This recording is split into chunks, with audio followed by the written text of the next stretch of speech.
So today we'll do kind of a regular class beginning with breathing, some warm-up exercises, and then we'll move on to some bokken work.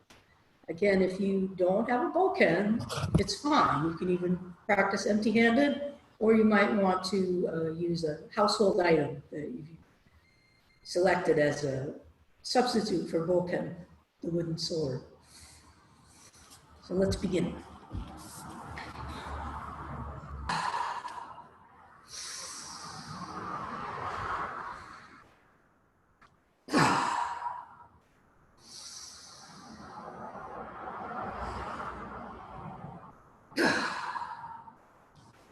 Feet underneath your hips.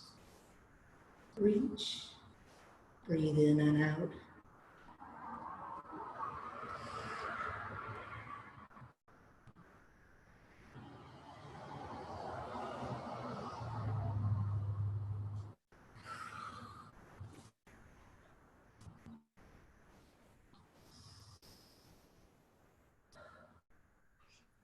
Your shoulders drop away from your ears.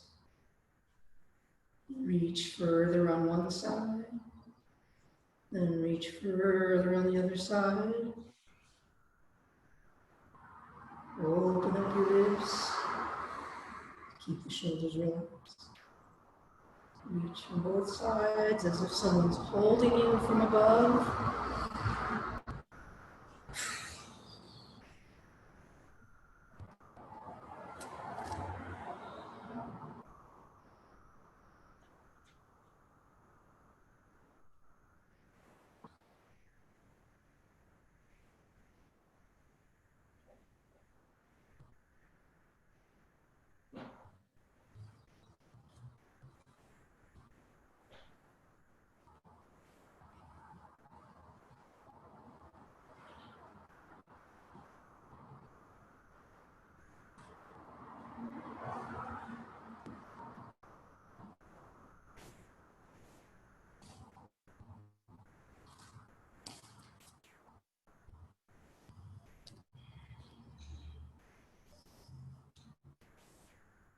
Draw your eyes up toward the ceiling.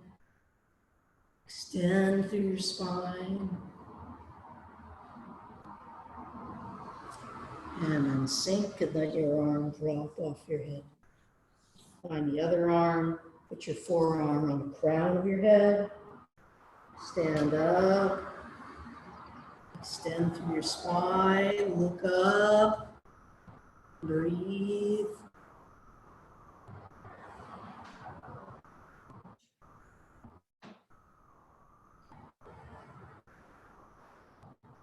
Look down. Soften. And release. This time, hold your arm past the elbow. My eyes are going to follow my hand.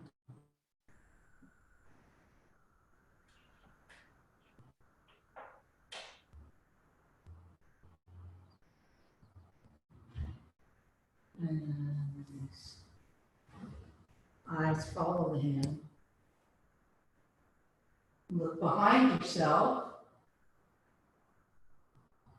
And release.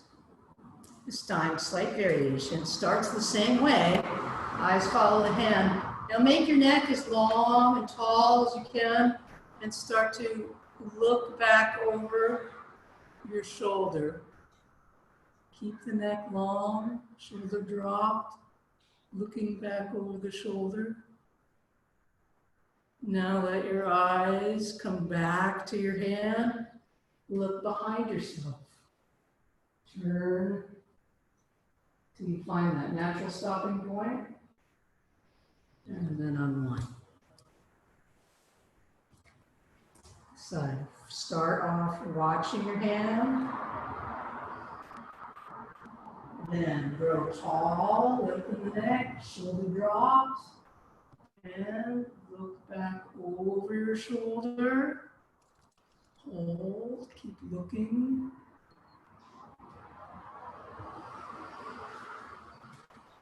And gently, the eyes return to the hand.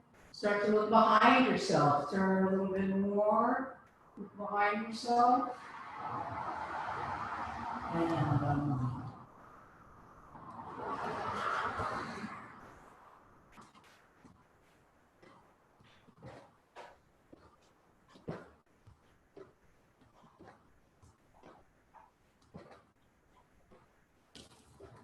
Notice where you turn from. Do you turn in your hips? Do you turn in your spine? Do you turn your eyes and your head? Can you pivot on your feet?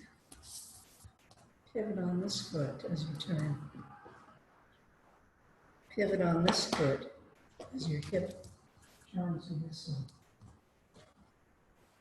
one. Foot, hip, spine, eyes, everything turns. Now, slow motion, imagining growing from the ground up. The pivot through the foot, then the hip, then the spine, then the eyes, and release. Let's grow it up from the other side. Start from the ground, pivot in your foot, then your hip, your spine, your eyes, and release.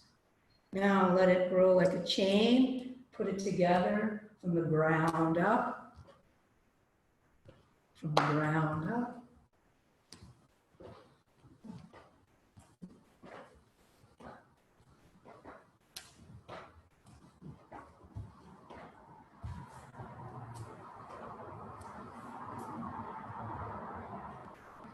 All right, so find that pivot point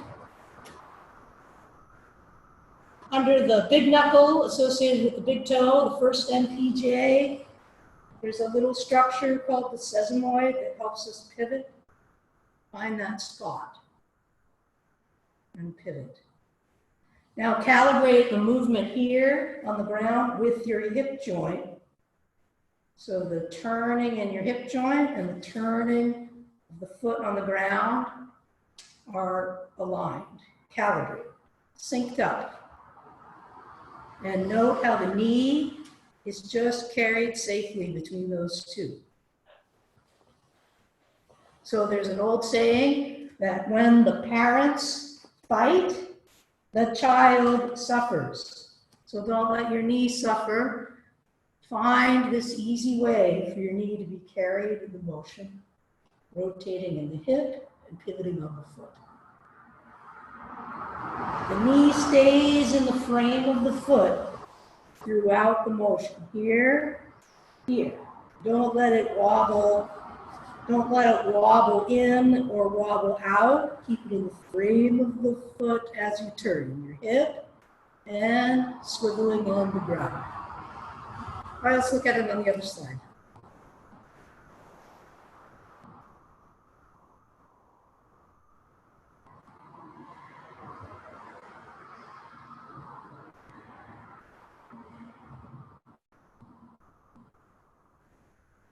Now let's take that concept into this little sequence.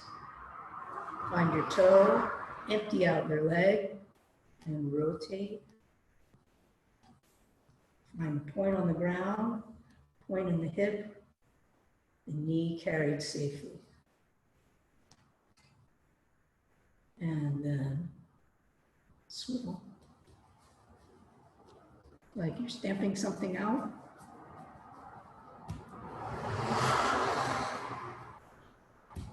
Now move the swivel over to this hip as you gently stomp, not too hard. Here, there, everywhere.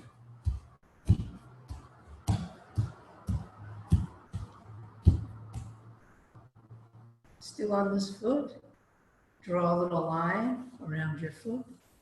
One foot outlines the other. Swiveling in this hip. Stand tall. What do you do with your eyes? Make the circle a little bit bigger. A little bit bigger. Sink into this leg. Big circle. Find your balance. Draw it in a little bit tighter. A little tighter. Tiny outline. Swiveling. Swiveling in this hip. All right, same sequence on the other side.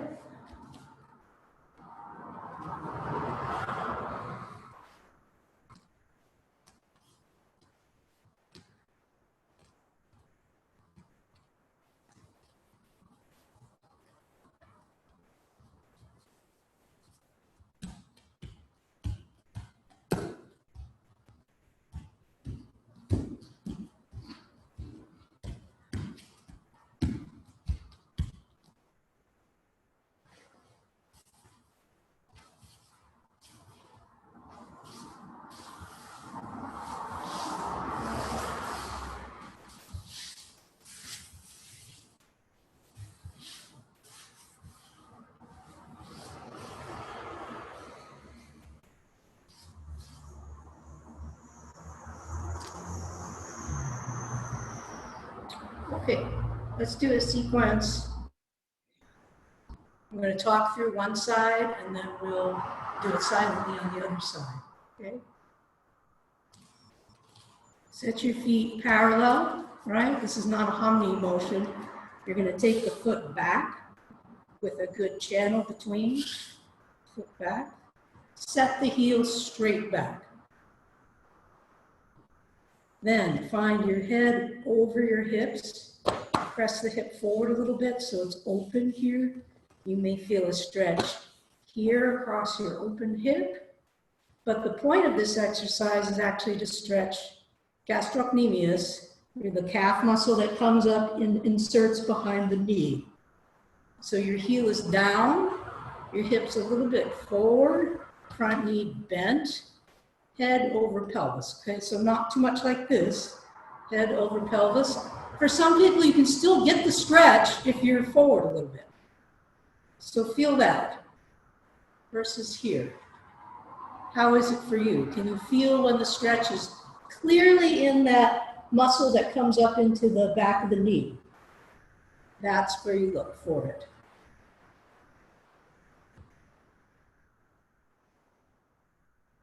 Don't stretch your Achilles tendon. Take care of it. Take care of the tendon. You want to stretch the muscle.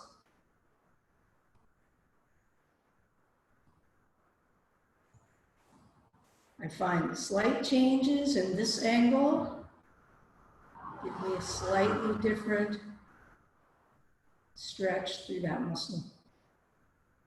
When you come out of it, come gently. Now bend your knee a little bit. We're going to look for soleus, the muscle that lies underneath gastrocnemius. Comes down into the Achilles tendon, but it's not about stretching the tendon, right? It's about stretching the muscle.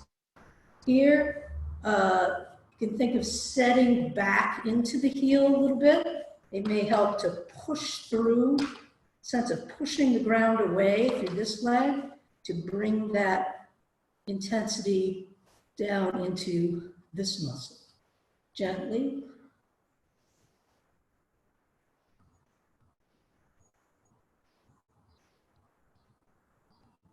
Gently come out of it. Now we're going to turn 90 degrees. We're used to hamni. Good hamni is 60 degrees. For this next motion, you want 90 degrees. Okay? Make it wide, so when you sink into this knee, you get a nice stretch on the inside of your leg. The knee can travel between the heel and the forefoot, but for this stretch, you don't want it going past your toes. Generally, you don't want your knee going past your toes unless you're ready to take a forward roll. You're ready to go that way. When you're stabilizing, you want the knee in the frame of the foot, not past the toes. Stand tall, stretch. Now open up so your chest is facing this way. Reach out, shoulders dropped away from your ears, but reaching out. In my dojo, the Atlantic is that way and the Pacific is that way. So I think of drawing those two oceans right into my spine. You're drawing your shoulder blades into your spine, but don't let your shoulders go up. Keep them dropped. Open up your chest so it's like convex and open. Shoulder blades knitted together in the back toward the spine. Breathe.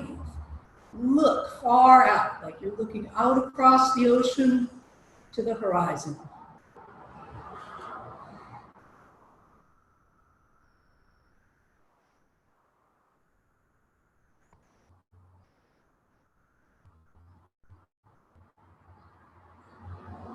Then release those two oceans. Relax your shoulders. Now turn your hip to change the angle of your foot into hamni angle, 60-degree angle. Sink again. Rotate from here. One hand back and one forward.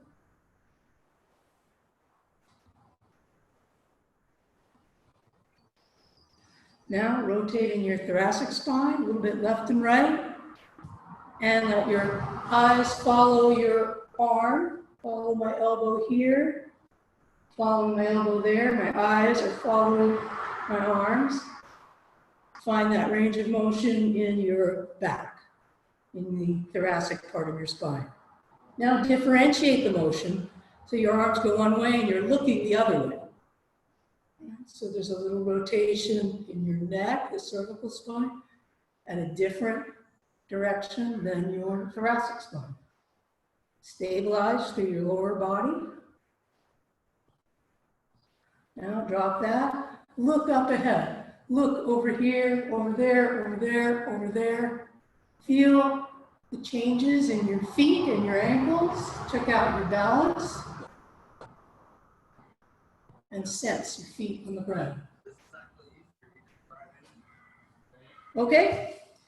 So it takes time to talk through it, but let's go through the sequence now on the other side silently. See what you remember from the whole sequence.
Okay, knees together.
All right.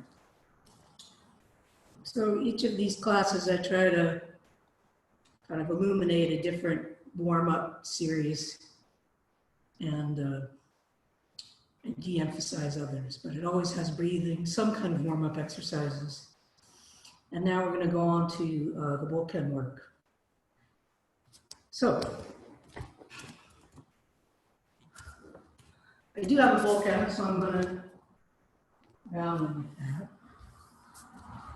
But I also have with me some alternatives.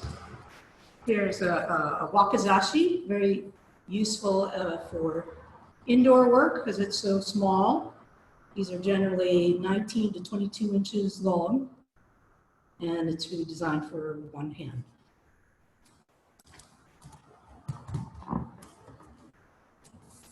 This used to be a bokken. It broke, and a friend of mine fashioned it into a wakizashi. So I've got a full-size handle, but a very short blade area. Again, it's great for indoor work and when you have low ceilings. But if you don't have a wooden weapon at home, look around the house and see what you can repurpose. So last week I went over using something like a bottle. This is heavy in the bottom. I've got a long neck, and that gives me something to work with to find how I initiate my suburi. We went over that in detail last time.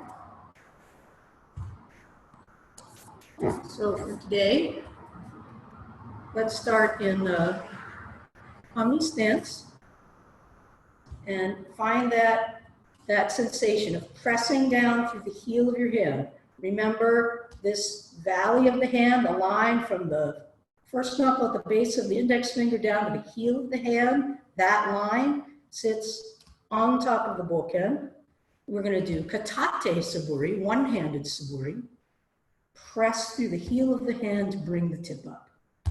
So don't lift, but instead press down to bring the tip up. Find that weight and balance through your weapon or your substitute practice weapon. Don't lift, but press down.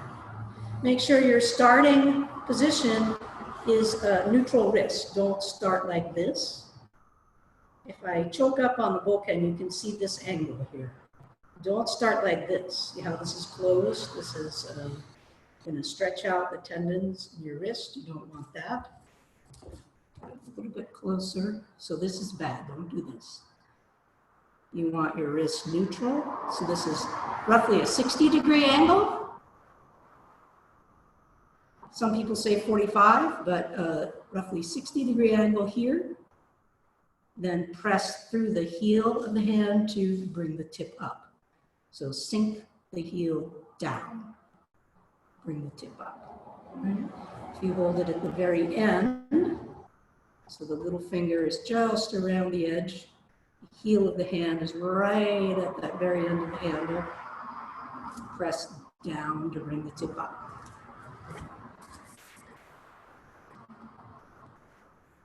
Find the way to initiate that.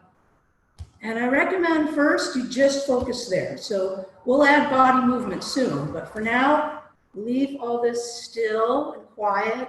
Just sink your knees a little bit so everything's a little soft, connected to the ground, and find this motion in the wrist, the sense of pressing the heel of your hand down to lever the tip up.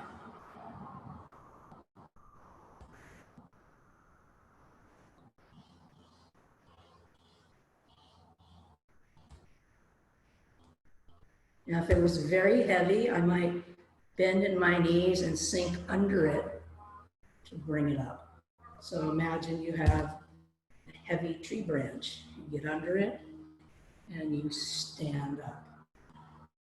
This is an exercise, sensing when you're under the weight, right? Now, press through the heel again and just let your knees echo it just slightly. Just to get this sense of slightly underneath. I'm exaggerating a bit just to show you, okay? Just to be very internalized. You wouldn't really see it from the outside, right? So this is a little taste of it, and then exaggerate it. You know, if you were going to jump up into the air, you kind of sink down, kind of gather the energy from the ground, and then you come up. And there's a way to use your pelvis and your spine to be able to extend and come up. So there's just a little taste of that going on at a very subtle internalized level.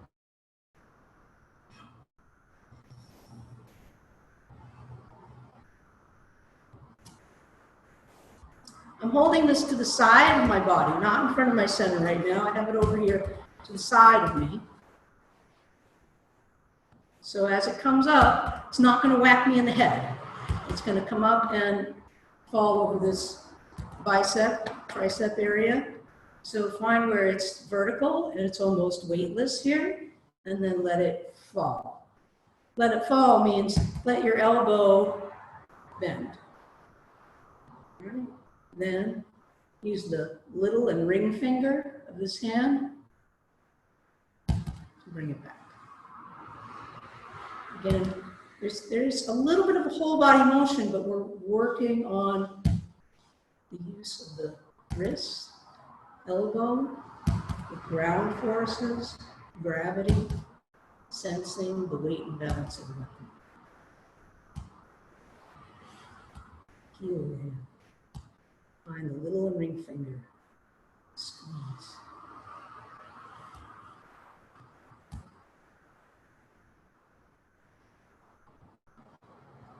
All right, now let's add a little bit of a weight shift. Shift your weight back, shift your weight forward. So it's going to require less of these muscles now. Weight back, then shift your weight forward, and that will get the weapon moving. Then you follow that up with the squeezing of the little and the ring finger, and there it goes. Phase 1, phase 2.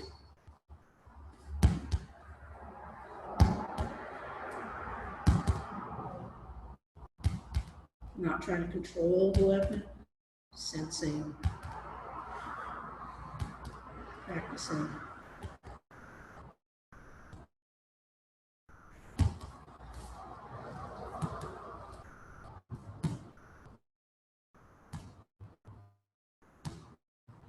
I haven't added the turn yet. That's going to come later. For now, just work on shifting weight, shifting weight.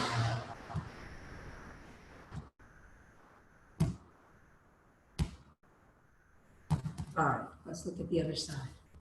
Change feet. Left foot, left hand. Find your grip. And press through the heel. Make it small.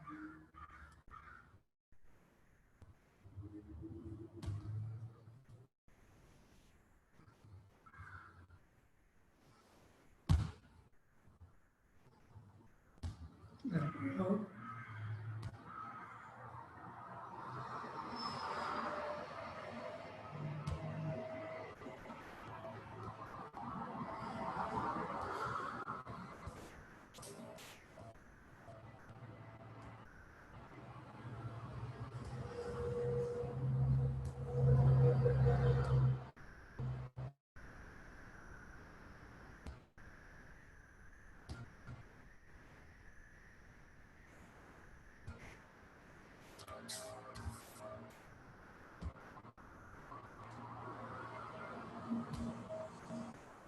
All right, let's do 10 on this side. I've got my right foot forward, right hand, each. Some. Chi. Bo. Bo. Chich. Ouch. Ku. Chi. Each.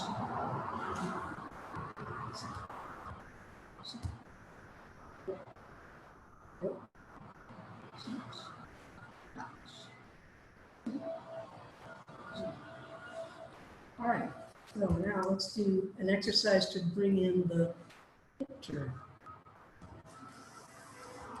I'm going to draw my foot, come back a little bit so you can see. I'm going to draw my foot into the instep of my back foot here. Bringing my weight to the back leg. Stop absorber here. Draw it up all the way to the top of your head now. Right, so before we were here to the side. This time, line up the bokken with the center line of your body, your spine. So as you shift your weight back, you draw it up to weightless, bring it on the top of your head. And as you do, grow a little bit through your spine. Expand your rib cage, open your chest. Then push off the back leg. Shift your weight forward, and then as you would be cutting through you turn your hip. You want both feet clearly connected to the ground at the moment you cut through the material. So shift of weight gets the weapon going. Turn of the hip, match to the cutting, but don't let your foot slide around as you cut. It just pivots and it sets. So that the moment you cut through, both feet are connected to the ground. So let's look at that. This time, bokken is aligned with your center. Again, katate, suburi. Shift your weight, turn your hip, find your feet.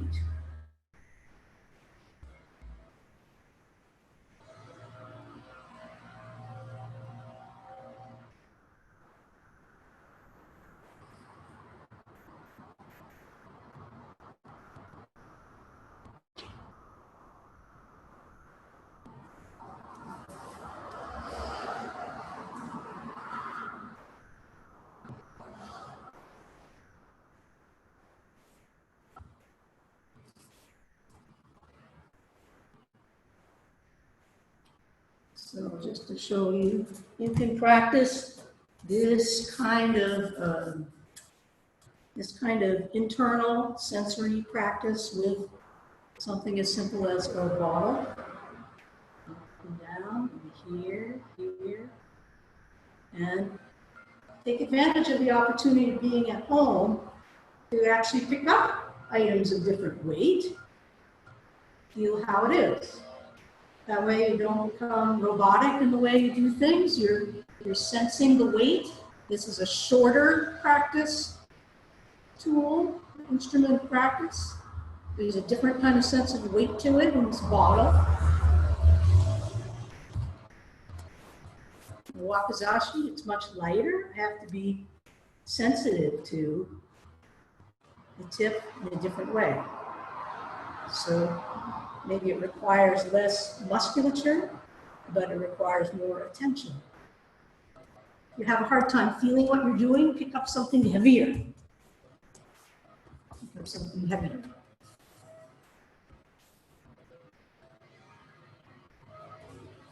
All right, let's do two hands now.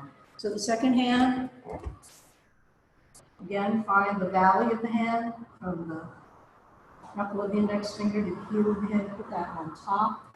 We went over this in detail last week. You can look on YouTube for the April, was it 3rd or 4th lesson? On top, press down to the top. Side in front of you. Try to align the bokken to your spine, center line of your body.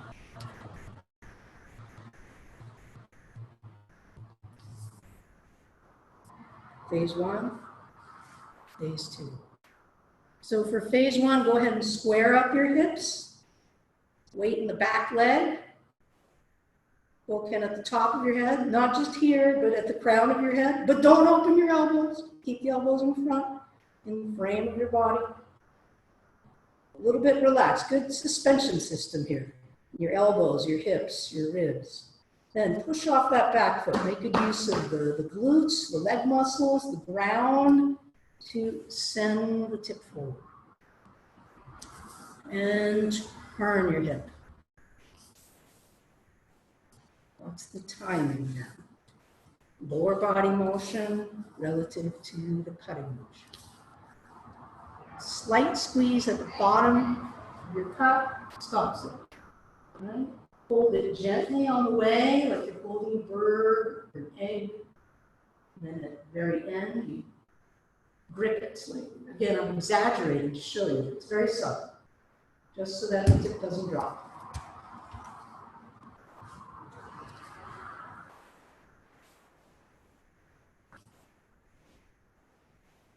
Shoulders relaxed.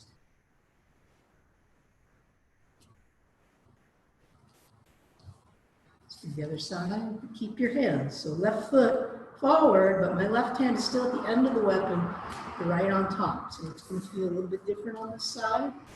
You have to softly tuck this elbow into your ribs. .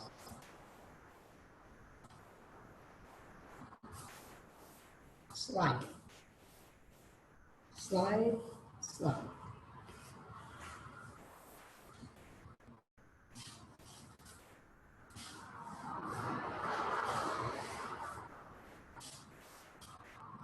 All right. Let's step forward.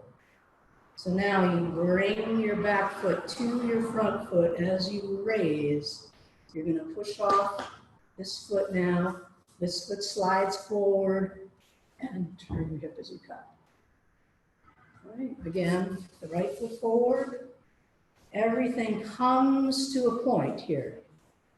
Foot comes to your foot. This hip comes forward in line with this hip. This bokken is at the top of your head, not this way or that way, not dropped in the back, not out in front, but weightless here. Step forward, step back, step forward,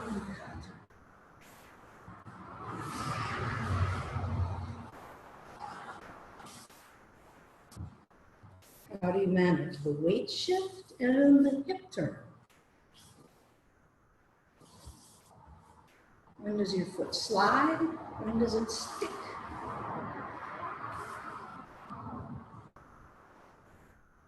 Give a question. Okay. Other side, left foot forward, raise, step forward and cut. Raise, step back and cut.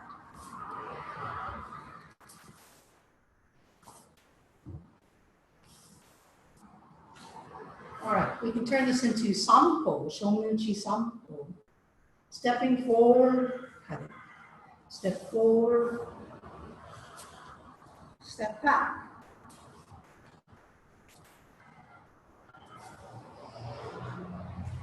Sink into this front leg as you shift your weight. Slide, place the foot, stick, and then turn your hip. Finish in a good humming. Not too obtuse of an angle, but humming. Draw together. You see it moving from your hip. Slide forward, step, turn. Going back. You should be able to stand on one foot here, pretty stable. Sink, set the foot back, turn your hip.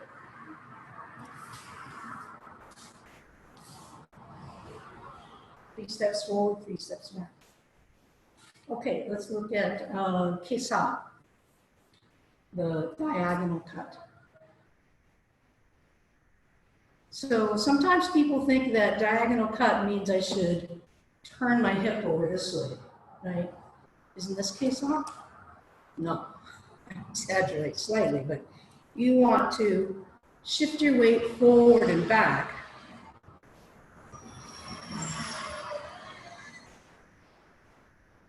It's no more than square to humi. Don't over-rotate, right? Don't send your knee past the frame of your foot. Keep it in the frame of your foot. So this begins on your shoulder for this exercise. Cutting edge up, the spine is on your shoulder. This is soft, relaxed, and tucked in. You're going to shift your weight forward and just turn into humi position. So just this much. Your angle of your blade should go from shoulder to hip, your shoulder to your hip, or you can think of cutting through shoulder to hip of your practice partner, someone the same height as you.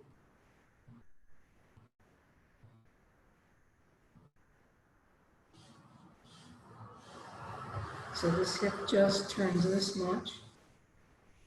Keep the spine tall and long.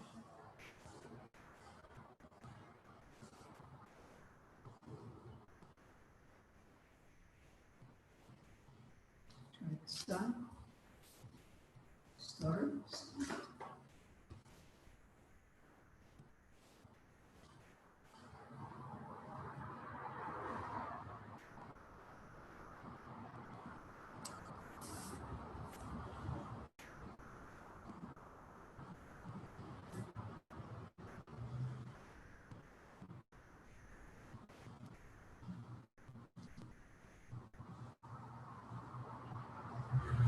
right, katate suburi, one-handed suburi. Now two hands. So I'm going to start with my right foot forward, but I have this on my left shoulder because I want to step forward and come. Okay, so start right foot forward. You're going to step forward. As you shift your weight, the weapon starts moving. You turn your hip. It starts cutting, but your foot should be connected to the ground at the moment you would cut through. So look at that timing. Make sure you're not cutting and sliding your foot around. That's too unstable. Look for the sequence.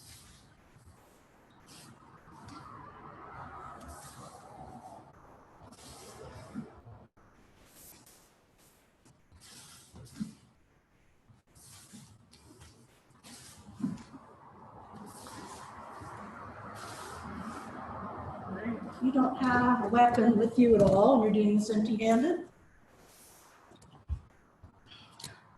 look for this place where the thumb bone and the bone associated with your index finger, your metacarpal here, and the thumb bone come together in a little V. And there's a little sweet spot, kind of a marshmallowy soft spot right in between there. You're going to align that with another landmark on this hand. There's a bony spot. Not this bone here, but down at the end of this fifth metacarpal here, there's a little spot that fits in there. Fits right in. You want a slight angle here. Again, not like this. Slightly popped up. Here. This shape. This shape. Now you can take that, they're connected. And there's something about when you connect your hands like this in front of your center, you tend to move as a whole, right? Less of this kind of motion. It's funny to do that, but more. So when I move to the left, my hand moves, my arms move, moving my spine, the sternum, the eyes, everything goes over here, and then over here. So try making a little circle in the air. Make the circle this direction, like you're stirring a big vat. Make the circle this direction. And make the circle this direction. In front of you, toward you, up and over and down and through, right? So if my left hand's on the top, right on top, left on bottom, right on top, sink back, come up, top of the head, draw that circle forward, down, into you, make that circle. Shift your weight, use your hip.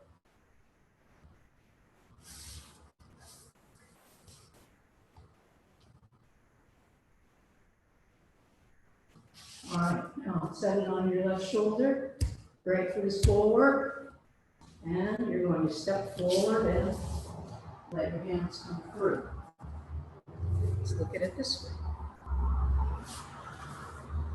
Where do they finish? My arms are wrapped, softly wrapped around my body, and my hands are basically in the neighborhood of this hip.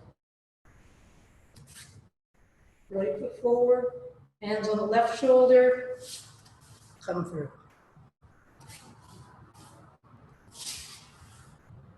All right, let's try the other side. Left foot forward, hands on the right shoulder. Cutting shoulder to hip. Feel how your spine and your ribs operate. How can you keep your hands together? All right, now if you do have a weapon, come back to the weapon and see if it feels any different. Hands are together here on the weapon, right foot forward, and cut through. Everything connected and whole. Left and right working together through the center.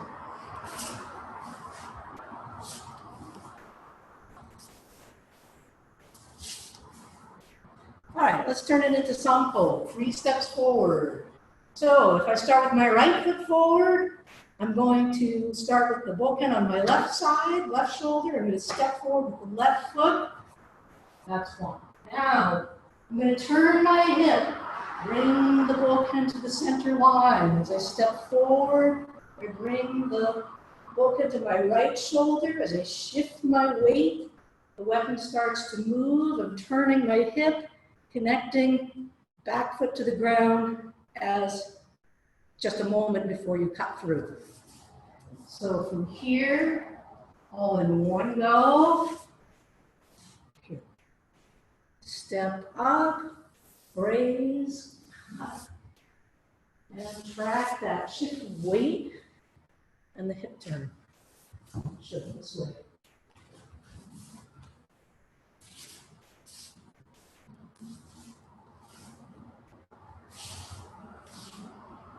All right, what about going backwards? My right foot is forward. I'm going to finish with my left foot forward, striking off of the left shoulder. Right. So here, I'm going to step back, find my footing, and cut. Turn your hip through the center line. Step back, cut. Restore the center line, and then cut. Restore and cut. Restore, forward, each, knee. So, going backwards, each, knee. Kesa, diagonal cut. All right, ski. There's different ways to do ski. For this exercise, we're going to turn the booty. Starting here, we're going to turn it to the open side. My open side blade is oriented to the open side. My left hand is palm up, like I'm going to hold a heavy tray. I've got my arm connected into my body. That holds the weapon. The tip is just slightly higher than the handle. Not too much, not dropped. Lined up with where the rib. And I'm sliding the blade in between the ribs. So in this particular way that we do ski, you turn the blade, keep it connected to your body. Then step through, turn the blade. Right?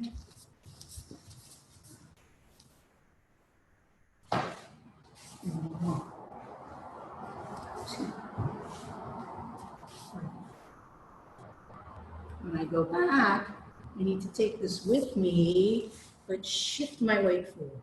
So imagine you're making an adjustment in the distance, shift your weight forward. The main thing is that the thrust of the sword is really well tied into your shift of weight.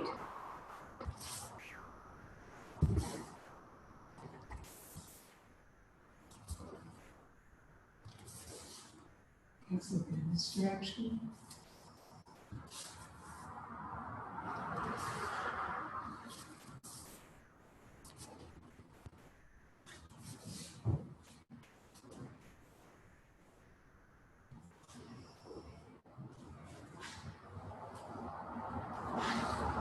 Common error on this is a person steps forward, get all set, and then they overextend with their arms.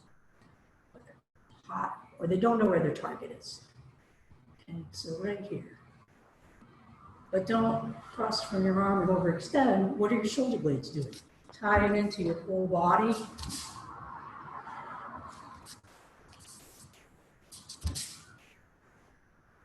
Okay.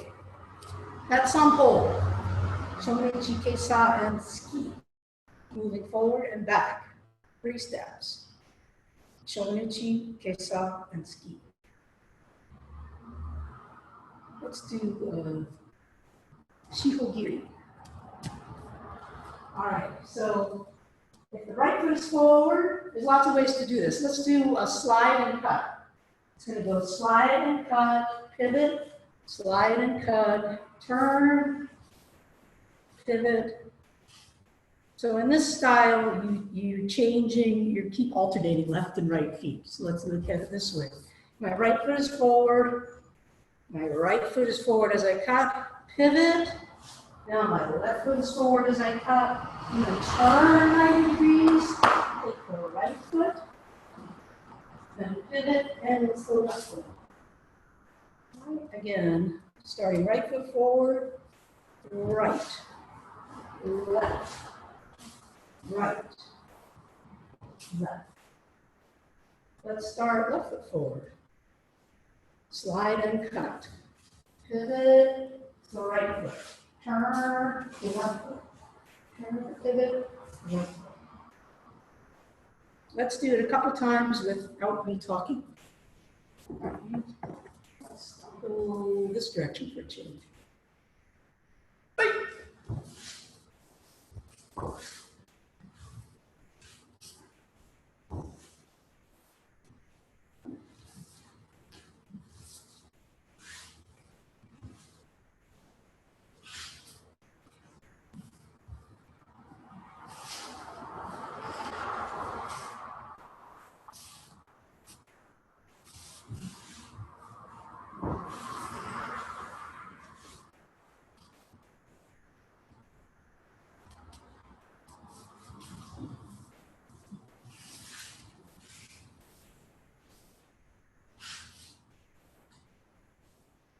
Okay, can you shift forward?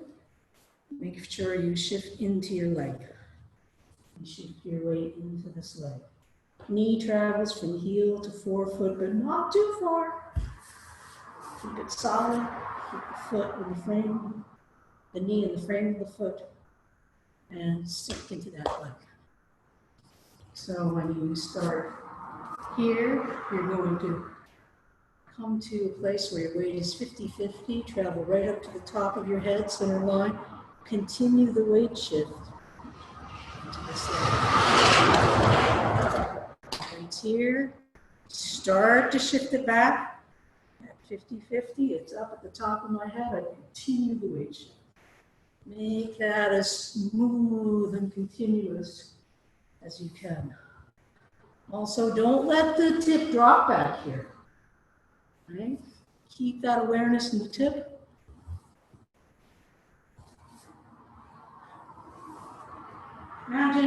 You can imagine you've got something at the end that you don't want to drop. A tiny bean or even a wet washcloth you could use.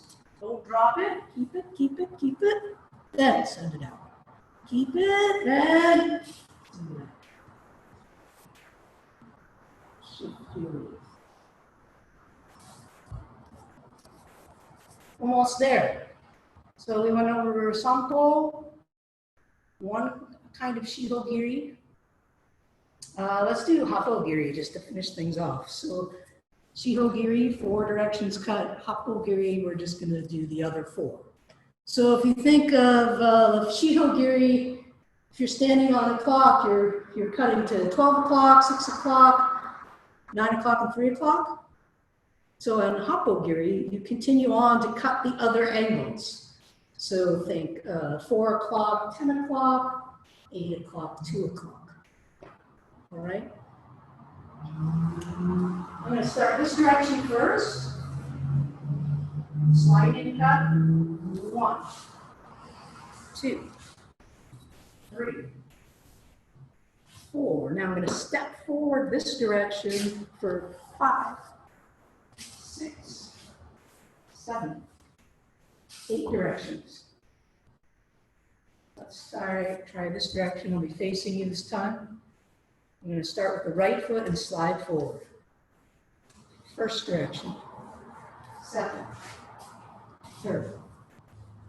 Fourth. I'm going to step forward for foot direction. 6th. 7th. 8th. Okay. Just as a little bonus before we finish, I just want to share with you that there's a zillion different ways to do shihogiri. A lot of different variations, and it can be a source of creativity and learning for yourself. So, here's another variation using yokogiri. Slide forward and cut through, return, shoulder, and then all the way around to the shoulder. So from right foot forward, yoko giri, turn, shoma, and then tip to the left shoulder. Okay, so each, link, so, shi.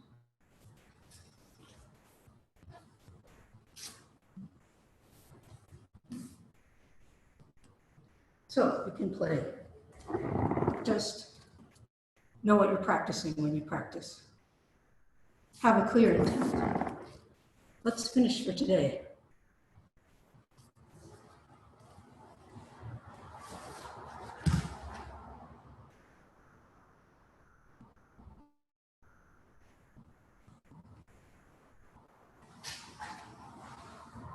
Thank you very much.